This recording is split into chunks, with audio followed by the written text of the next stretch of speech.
This is a Let's Talk Church Safety and Security microsode with your host, Paul Buckner. Hey sheepdogs, it's a hot afternoon in my neck of the woods. I wanted to share a little gold nugget with you that I picked up in a conversation with an officer today. He was telling me about a while back there was a high-speed pursuit that left one county, went over to another, and the bad guy ended up accidentally shooting himself, trying to shoot at the police officer. Deputies arrived from the other county, and they're looking at the situation, and from their perspective, it looked like the pursuing officer had shot at the person, at the criminal. They were able to review the dash cam footage and realize the guy shot himself as he was racing away from the vehicle. They could see where the glass came up off the windshield and came back and hit the car of the pursuing police officer. And realized this. They found a couple of casings in the floor of the bad guy's vehicle, and he was a bad guy who didn't know how to use his gun. So now that you have a little bit of background, one of the things that came up in conversation was they determined pretty quickly, body camera, the dash camera footage helped, but one of the things they were able to determine was that the weapon of the police officer had not been fired, number one.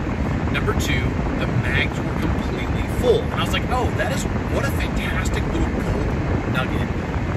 Don't underfill your mags. Now, on an AR-15 or 30-round magazine, okay.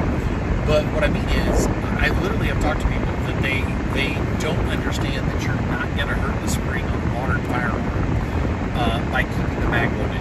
If it's a quality mag, you're not going to hurt the mag. And I'm a whole lot less concerned about a $15 to $30 pistol magazine than I am having enough rounds if, God forbid, the worst happens. So it's something to think about.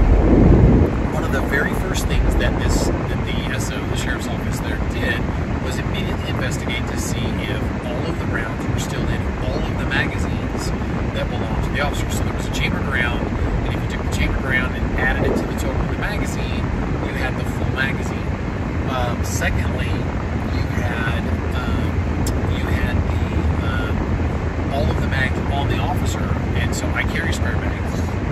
I feel like you should, at least one. You never know when a bullet might go through the bottom of your mag plate, miss you entirely, and all of a sudden your magazine fails. But, surprise! You've got another magazine, and you can continue the fight, defending your family, your flock, or whatever. And so, I like that little gold nugget moment there, because they immediately searched, they took the firearm and the magazines, checked everything, and went, okay. And between that and the body camera footage, they realized you're on the side of the angels. That is something that information is worth its weight in gold, because they're going to then, it's going to complicate an investigation. I remember an officer that was in shock years ago, and he was trained old school where you police your grass on the range, and he was involved in a shooting, and he was walking around after the shooting in shock because he was forced to shoot a guy that tried to kill him, and he just went back to default settings, leave your grass on the ground, and they said, why are you putting your grass in your pocket? And he's like, well, I'm supposed to pick up my grass. He was just in such shock because psychologically he was not prepared for having to take a life. And before we go making fun of an individual for something like that, we don't want to have to walk in those shoes. We don't want to have to walk that mile because, odds are the person's going to be bleeding out. We may be trying to help them, or they may already be gone. They may be urinating themselves. They may be defecating themselves. They're rocking back and forth. I have heard people on camera recordings where you see these shootings online, and they're like, you shot me, why did you shoot me? Because you ran at me with a baseball bat screaming, I'm going to kill you. It's weird how that works, but some people have no concept of consequences.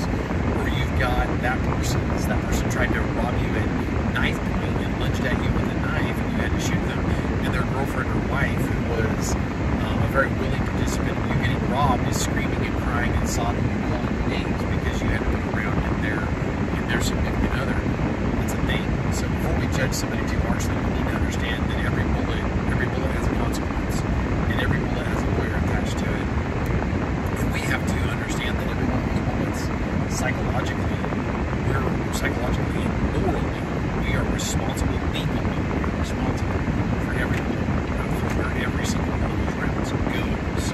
So it's something to think about, but make sure that you top off that mag.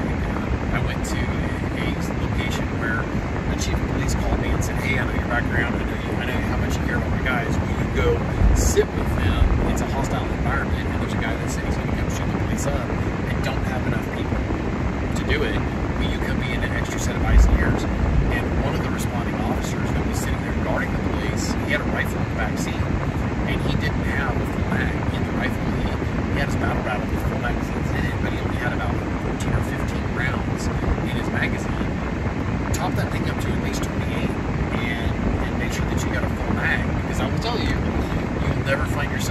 life in that situation, fighting for your life, you go, gee, I wish I didn't top off my mag. I wish I had bought fewer rounds for this.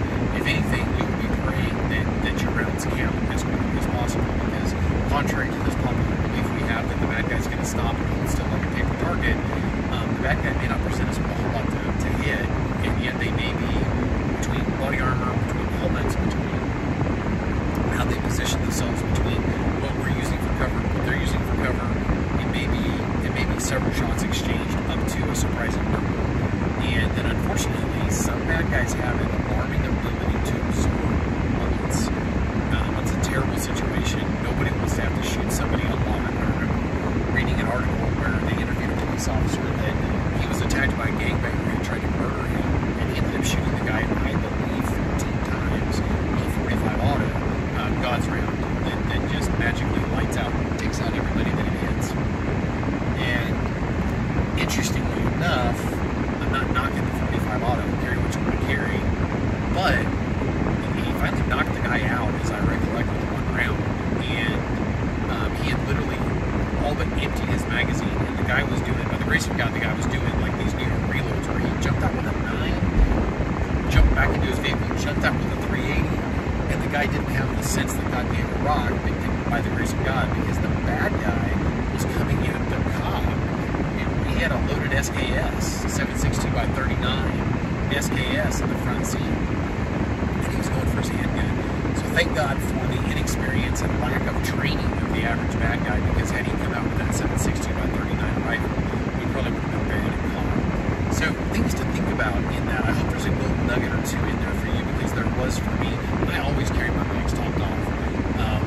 I used to do full mag plus one, and then I was discovering during tactical reloads that there's a lot of pressure up on the chamber when you're doing that, and different training things. And I realized at that point I'm carrying, because I literally carry 2 backup mags on me, and I was like, I don't need to do full mag plus one. If you're not carrying a reload, I would definitely carry full mag plus one. But that's just the way I roll. So I hope that blesses you. Again, bless you. Keep you mace fish in the potty. Remember, semper disciplina. Remember to keep the powder dry. If you enjoyed this microsode, check out the video and audio versions of the Let's Talk Church Safety and Security podcast.